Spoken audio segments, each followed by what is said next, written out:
Hey guys, Weaver here. In case you missed it, I posted an assignment, Lesson 2 in App Creators. Click on Lesson 2 in the Classwork tab, view the assignment. You are going to fill out this document.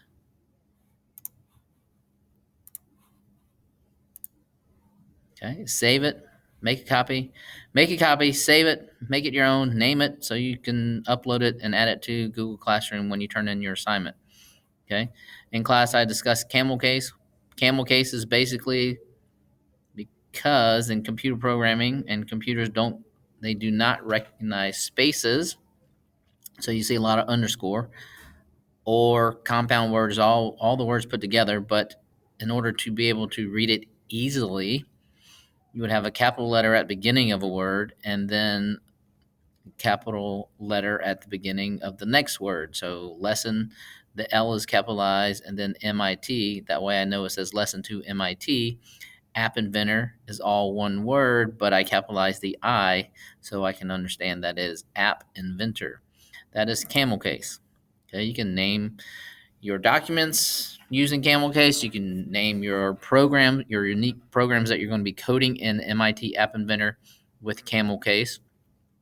So today, I want you to follow through on the PLTW curriculum. Steps 1 through 14. This is activity 1.1, so you're going to need to have multiple tabs open and you're going to be toggling back and forth. Log into PLTW via Clever.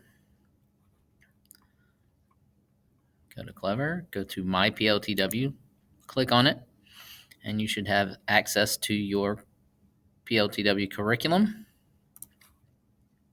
Once it loads, remember sometimes it's slow, and if you get an error like I just did, just simply X out, do it again through Clever.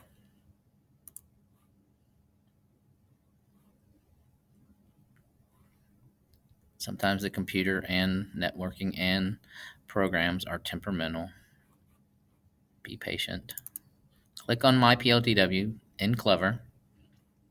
You're logging into My PLTW.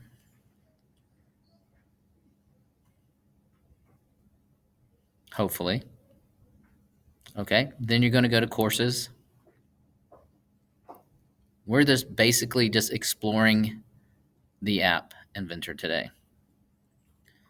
Go under Documents, go to App Creators under Student. Scroll down on the black sidebar where all the contents are and navigate to where we need to be. We're Lesson 1, Let's Create an App. Okay. We've already done Welcome to App Creators. We are on Explore App Inventor today, so just click on that. You're going to be working on Explore App Inventor 1 through 14. Again, this explains Camel Case here. You're going to be starting your first app, okay? And you're just going to follow the prompts. Don't answer the questions within the PLTW curriculum. I pulled some questions and I put it into the document. Answer them on my document and then upload that document to Google Classroom. Okay, within your steps, PLTW gives you GIFs and pictures for the beginning stages of using MIT App Inventor, like so. So once you read the instructions, your step-by-step, what you need to do, it will give you little hints and clues of what you should be doing, dragging a text box out, okay? So start at number 1, and you are going to start at number 1. You're going to access App Inventor. You're going to click on this link, and it will take you to MIT App Inventor. Once you click on that, you're going to need to authorize it to sign into your student Google, and then you'll see a page like this. Once you authorize it, just click Yes, Allow, or whatever prompts it asks you. You'll get to a page just like this. This is MIT App Inventor. You're going to click on Create Apps. Now, mine's going to pop up, and it's going to show all of my projects that I've already started. You won't have any projects yet, but once you start new projects,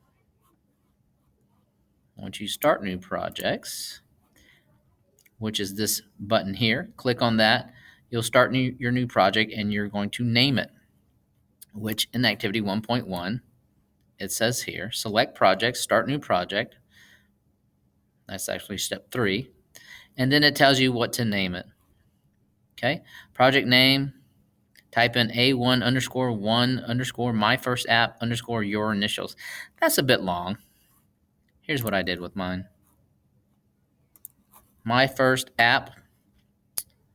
You really don't even need A1. It's just activity 1 underscore. But this is what I did. You can just simply just put my first app in camel case, capital M, capital F, capital A, my first app underscore and your initial. Okay. Once you start your app, your name is up here. And then you're going to get a blank screen. I've already started on my first app. You're just going to follow through these prompts and steps of what you need to do. You're just basically toying around with the buttons box, the text box, and the images, understanding what the palette is and the viewer is, following the GIFs and the prompts that they give you. Keep going, keep going, keep going, all the way to step 14. Okay, you basically need to know the difference between the designer mode, which is where we are right now, where we get to have the visual aesthetics of the app, how we want it to look. All right, so mine, I drug out a text box and I put in, hello, Mr. Weaver, welcome to the class. Okay, all I did was simply go over to the user interface under the palette and I drug out text box and just drop it wherever you want on your screen. Okay, then I drug out a button. So I would go over here to button, drag out a button and place a button.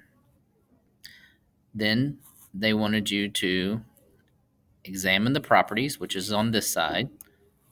Let me move my face. So with your buttons, you can change the properties. They wanted you to toy around with that. Let's say I wanted it to be magenta. There we go. I wanted the font to be bold. I want to change the font size. Let's make it 33. Okay. I can change my typeface, my font, which they don't give you a whole lot of options. Let's just make it monospace. Okay. And then you can toy around with the size of the actual button. You can fill parent for the width, which, there we go. We'll get the whole entire screen. You can adjust the height. Okay. You can put in an image for your button. The shape, let's make it rounded. There we go. I want it to be centered, or I make it to the left. Okay, just toy around with those things. Okay. And then I had an extra extension for those of you who are early finishers. Once you have your buttons in there, in the design mode, and actually you have a text. Let's see, let me go back up to that text right there. It says text for button 5. I'm going to say, let's call it change to blue. Okay. So it actually says change to blue. Now it's not going to do anything in the designer mode. Okay. I have to go and connect it to a device, which I can take my phone and connect it to the companion. If you have your phone with you, you can download MITAppInventor 2, which is the companion, and you connect it to your phone by scanning the QR code. And that way you can check your app in real time to see if it's functioning. But that button's not going to do anything because I didn't code it to do anything yet. I just simply placed the button on the screen. So I have the AI companion on my phone. It's actually in real time as I make things function. you have it on your Chromebook if you don't have it on your phone with you. So to get it to function, you need 2 devices to see if your app is going to work. So in class, if we're pair programming, your partner can bring it up on their screen on their Chromebook because we added that extension onto your Chromebook. Okay. For this purpose, let me show you that it's not working. So I just put in the push to change to blue. I put up at the top, change to blue. I didn't code it to function yet. So if I push it, it's not going to do anything. It's not doing anything. But I did code this one down at the bottom that says push to change to red. So if I push this one, it should change to red. And it did. I also changed this one, push button to change to purple. It's pink right now, but if I push it, it changes to purple. That's because I coded it to do that. I also coded this one to talk to me, which it should talk to me. Congrats on making your first app. We are MV. Okay, so congrats on making your first app. We are MV. Okay. But for this intro, all you're doing is toying around with the properties portion and your palette user interface where you're dragging a button or an image over to your screen. Okay. But for you early finishers, I want you to try to code it to change color, which would be in your blocks section. Right now we're in designer mode, but if I go to blocks, I know that I can try to get that button to change colors. Uh-oh, am I showing you the answer? I think I am. So what you need to do to get your button click to change colors. So let's say we just put in button 5, I believe. Because remember, it's not working on my phone. Button 5 was changed to blue, right? That's not working. So I'm going to go over to button 5 on my block side over here on the left-hand side where it says blocks, and there's button 5. So I click on button 5, and I go, when button 5 click, I'm going to drag that out, and I wanted it to change to blue. I'm going to grab a set button background to, I need to change this to 5 because I just duplicated it. Set background color to blue. Let's make it dark blue. There we go. And if you wonder where I got this set background to, it's still under button 5. If I click over here, it takes me to some block code. I scroll down, and there is set button 5 background to. Okay. And you would drag out that, and it still has an extra puzzle piece, right? Which I'll drag and drop right there. If you're wondering where that puzzle piece, where I got that from, it's here under the colors tab. Okay. So now I just added that code for button 5 to work. Hopefully it will work. So remember, as I change things, and if it's still on my other device, it happens in real time. So it says change to blue, and I just coded it to change to blue. Let's see, if I click it, will it change to blue? And it did. Okay?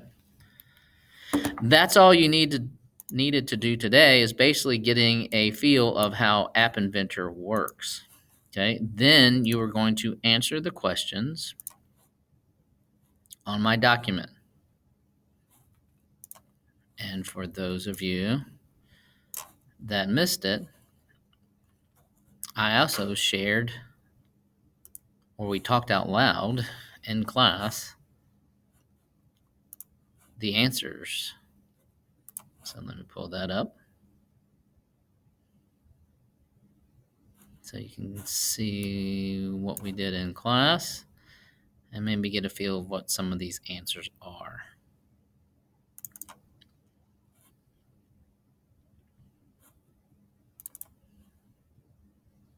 And again, it's not much. Today is lesson 2. You're going to fill out your Google form or your Google document. Answer the questions for lesson 2. Okay, it says, in your own words, describe the functions of the palette and the viewer found in design mode. Okay, your palette in design mode, so you're on design mode. Here's your palette. Describe what it is.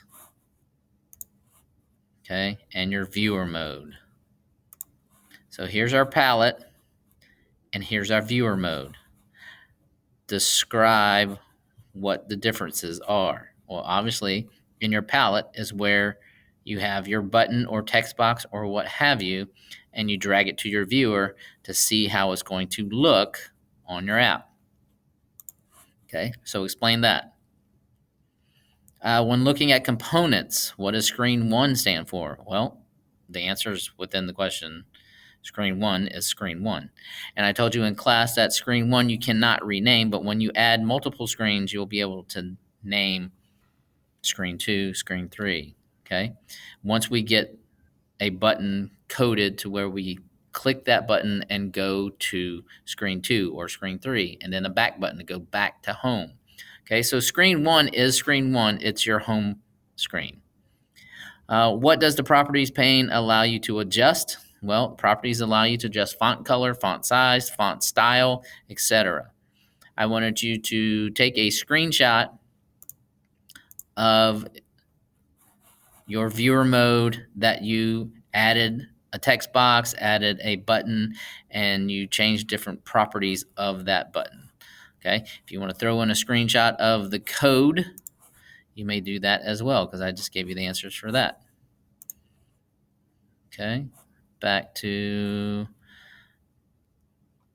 here. There's your screenshot. Based on the changes you see in button 1 component, what sort of properties make for a better user experience? Is it nicer looking, easier to use, etc.? Well, I basically just put, well, for the user on the actual app, button size, color, change of font makes it for better user experience, especially those who appreciate visual aesthetics.